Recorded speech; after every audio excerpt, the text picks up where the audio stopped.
I need you to understand something before we continue. You didn't just come across this video. It feels more accurate to say it reached you. That might sound like a poetic idea people repeat online, but don't dismiss it too quickly. There is a real difference between randomly encountering something and being quietly led into it.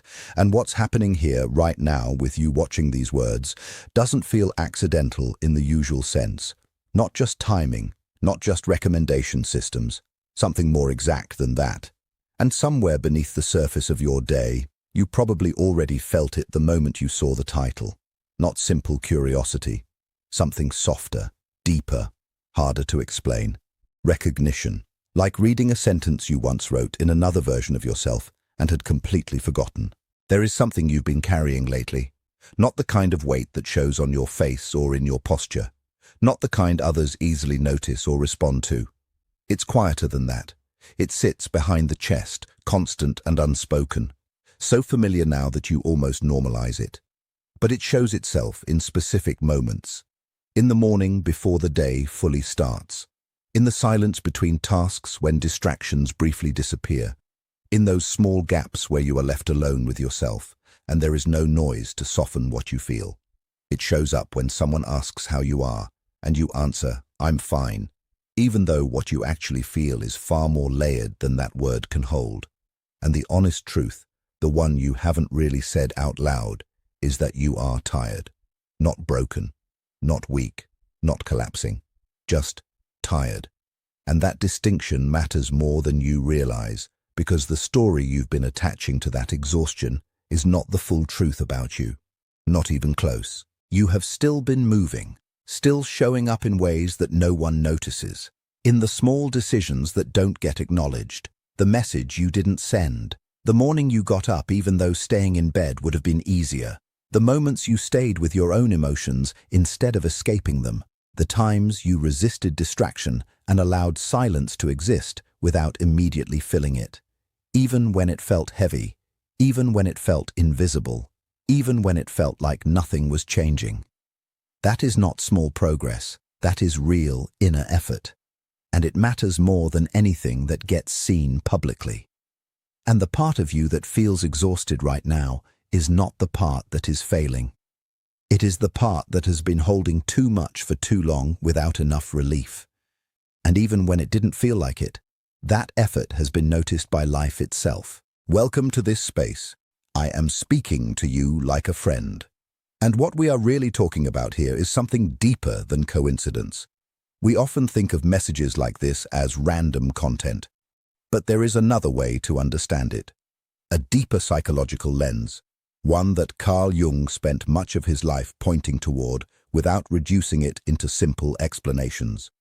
Because Jung suggested something that challenges ordinary thinking. That the inner world is not passive. It is not just a storage place for memories or emotions. It is alive in its own way. It moves, it responds, it seeks balance and integration, often in ways the conscious mind does not immediately understand. And when a person goes through enough inner pressure, enough reflection, enough emotional breaking and rebuilding, something in them starts to reorganize, not in a dramatic external way, but internally, quietly, precisely. The mind begins to arrange experiences in a pattern that feels meaningful, even if the logical part of you wants to call it coincidence. Because coincidence feels safer. It requires less surrender to uncertainty, but the deeper possibility is this, that your life is not only happening to you, but also unfolding through a kind of inner intelligence that is always trying to move you toward wholeness. And when you are ready for something, truly ready, not in comfort, but in depth, life begins to align certain experiences in ways that feel strangely intentional, not forced, not loud, just exact. So let me ask you something gently. What have you been trying to understand all on your own? Because there is something I can sense in this moment. You have been holding a certain version of your life in your mind for a long time, not obsessively, not desperately, but quietly, carefully. Like something fragile you are unsure whether to keep believing in or finally release. A version where something unresolved finally makes sense. Where distance closes. where uncertainty settles, where what feels suspended finally becomes clear. And somewhere along the way, you started questioning your own desire for it. Not out loud, but in private thoughts, in honest moments. You began asking yourself whether still wanting it means you are wise or whether it means you are stuck, whether your hope is clarity or just fear refusing to let go. But the truth is more nuanced than either of those conclusions. What you are actually experiencing is not blind hope or denial. It is something in between becoming and understanding. A process of learning the difference between what strengthens you and what drains you while pretending to be hope.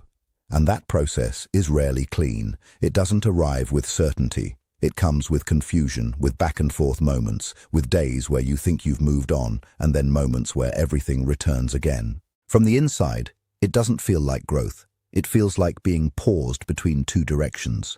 One that is familiar, even if it hurt you, and another that is unknown, even if it might free you. The room ahead of you is unfamiliar, even though it holds everything you've quietly hoped for. The doorway doesn't feel inviting. It feels uncertain, and the waiting in between has started to wear on you in ways you don't always have words for.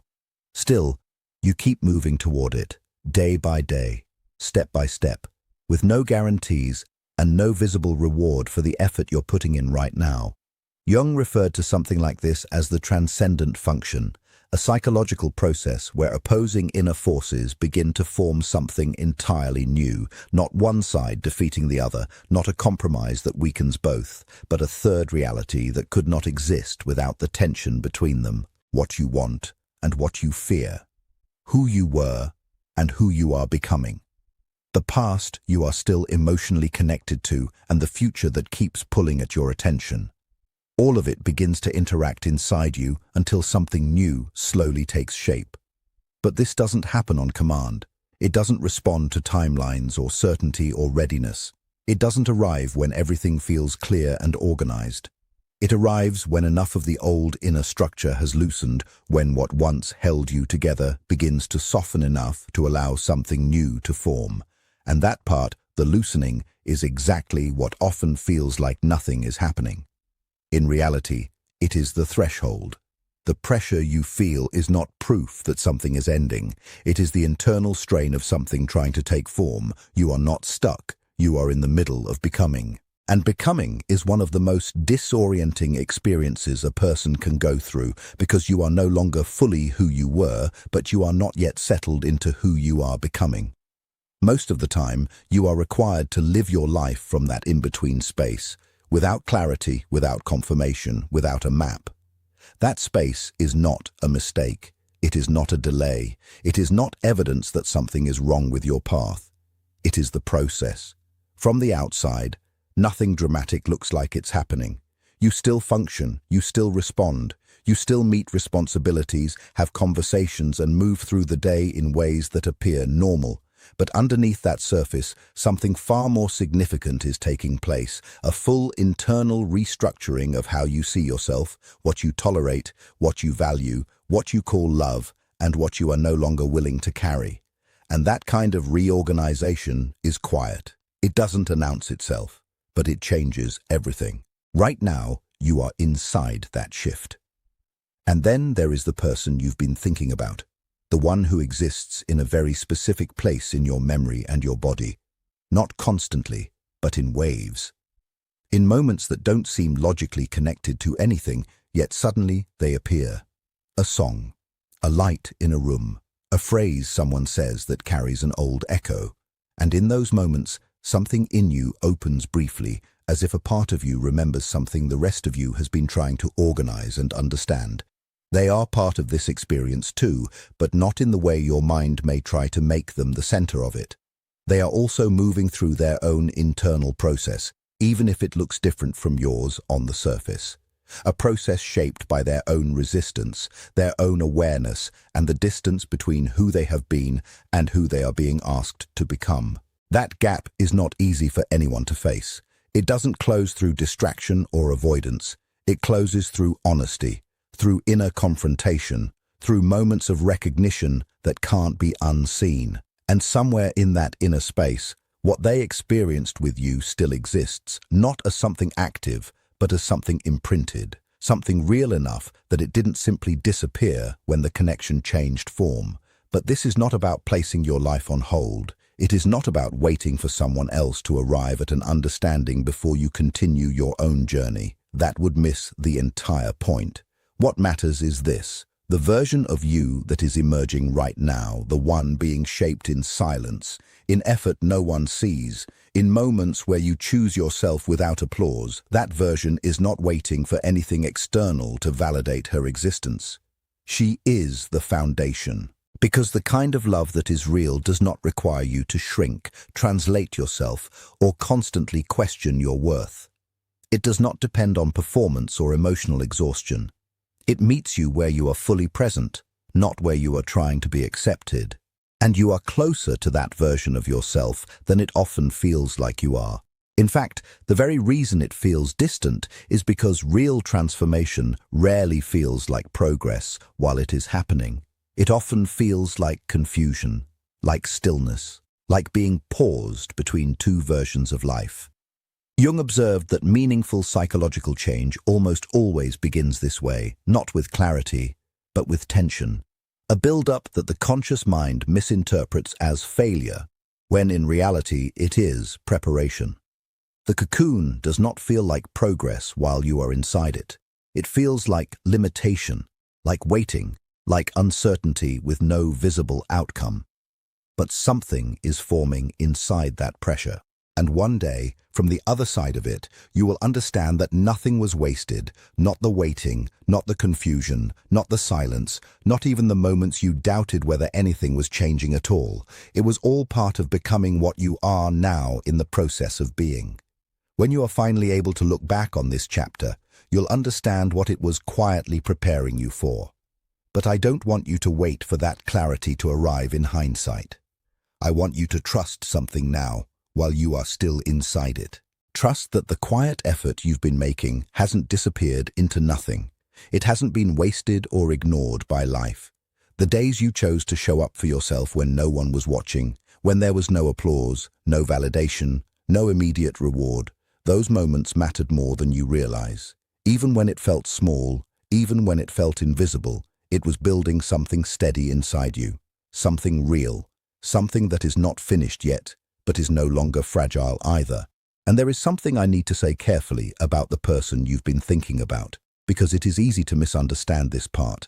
They are being shaped by your absence, not in a loud or dramatic way, not in a way they would easily describe or even fully recognize, but in the quiet layer of inner life where real change actually happens.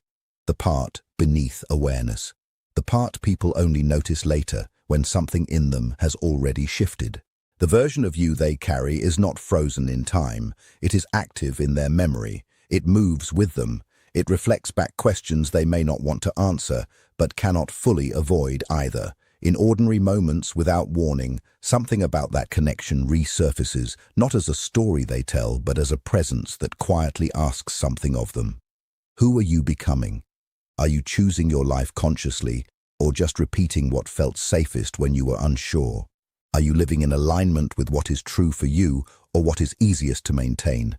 These are not comfortable questions, and most people do not invite them in willingly. They arrive on their own schedule, often through loss, often through distance, often through the absence of something that once felt emotionally significant. And in that sense, truth does not disappear just because someone avoids it. It becomes more noticeable, more insistent.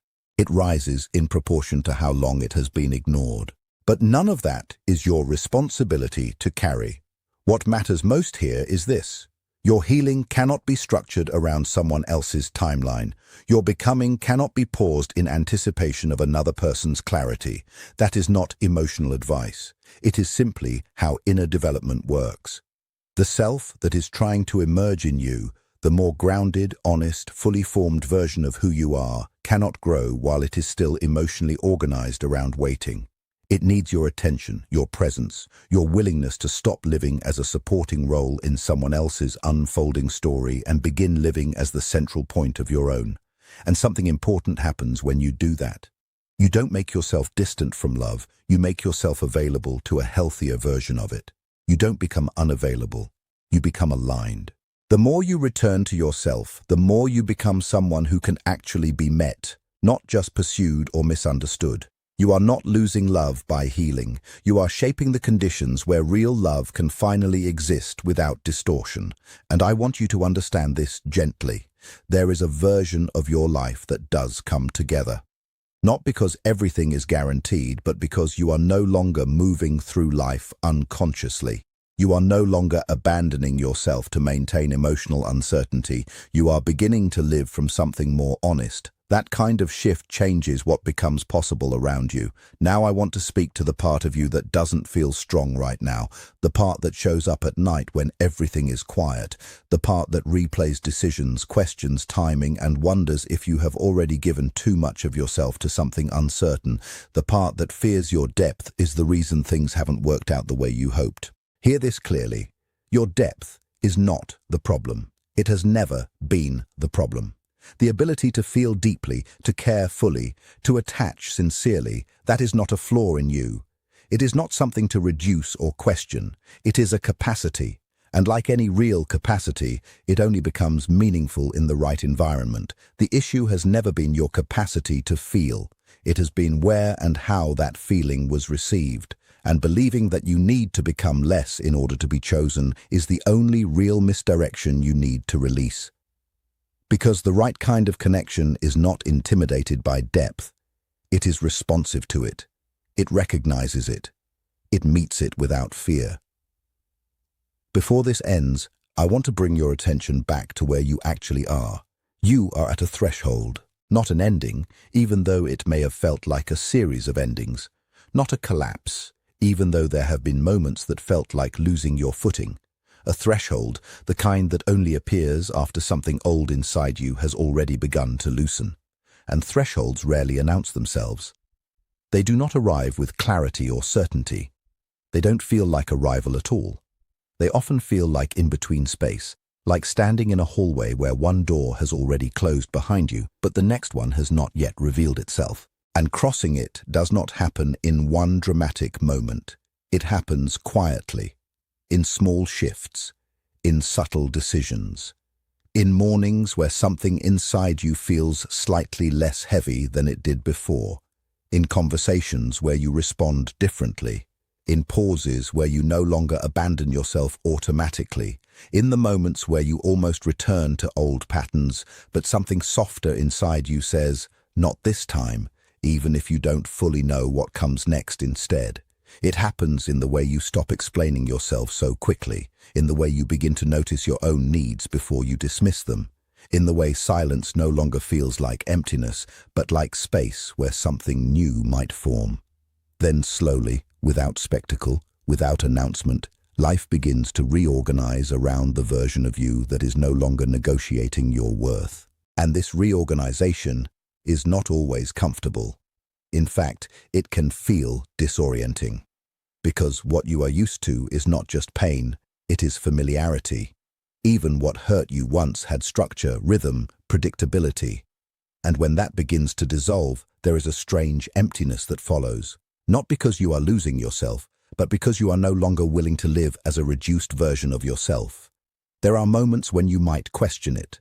Moments when the old ways of being call you back with something almost convincing. A memory of comfort disguised as certainty, a pattern that once made you feel safe, even if it cost you something important. But something in you does not fully return anymore. Even when you try, even when you almost do, there is a pause now where awareness lives. And in that pause, everything is different. Because awareness changes the nature of repetition. What used to be unconscious becomes visible. What used to control you now has to pass through your attention first, and once something is seen clearly enough, it can no longer hold the same power it once did. And one day, you will look back at the space you are in right now and recognize it differently. What once felt like waiting will reveal itself as preparation. What once felt like uncertainty will make sense as transition. What once felt like being stuck will be understood as becoming. Even the discomfort will not be remembered as failure, but as pressure. the kind that reshapes something from the inside without breaking it. You are not standing in absence. You are standing in rearrangement. And rearrangement always looks like chaos before it reveals its order. There is a kind of intelligence in this process that does not rush to explain itself. It simply continues, quietly correcting direction, gently removing what cannot come with you, softly strengthening what has been neglected, not punishing, not rewarding, just aligning. And alignment often feels like loss at first, because anything that is no longer aligned naturally falls away. And what falls away can feel like rejection or delay or confusion. But it is often just the space being cleared for something that matches who you are becoming, not who you were trained to tolerate. You are closer to that shift than your current perspective allows you to see. Not because everything is about to change in a sudden external way, but because something internal has already changed its direction. And once direction changes, everything else eventually follows, even if it takes time to catch up. There is a version of you that no longer reacts the same way. A version that pauses where it used to rush. A version that no longer confuses intensity with truth. A version that no longer abandons itself in order to maintain connection. That version is not far away. It is already forming in the way you think, in the way you hesitate, in the way you begin again, after each old habit loses its grip. And even your uncertainty is part of it. Because uncertainty is what appears when old certainty no longer fits, but new certainty has not yet fully arrived. It is not confusion in the way you once knew it. It is transition trying to stabilize itself. And something in you already knows that, not as a thought, not as a belief, but as a quiet recognition that surfaces in moments when everything goes silent and you are left alone with yourself again. There is something steady underneath all of this, something that does not collapse just because your understanding of life is changing. Stay with yourself through it, not by forcing clarity, not by rushing meaning, not by trying to resolve what is still unfolding, but by remaining present in the simple fact of your own experience, even when it is incomplete. Because what is becoming does not need to be controlled, it needs to be witnessed. And in time, even this in-between space will begin to feel different. Less like suspension, more like movement. Less like waiting, more like arrival that is still taking shape. And you will realize that you were never actually stuck. You were in the process of becoming someone who could no longer live the life they once accepted without question. And when that realization lands, it will not be loud, it will be quiet, like something clicking into place after a long time of not fitting anywhere. And you will understand then that nothing was wasted, not the confusion, not the hesitation, not the moments you thought you were losing your way. They were all part of the same unseen direction. And you are still moving through it.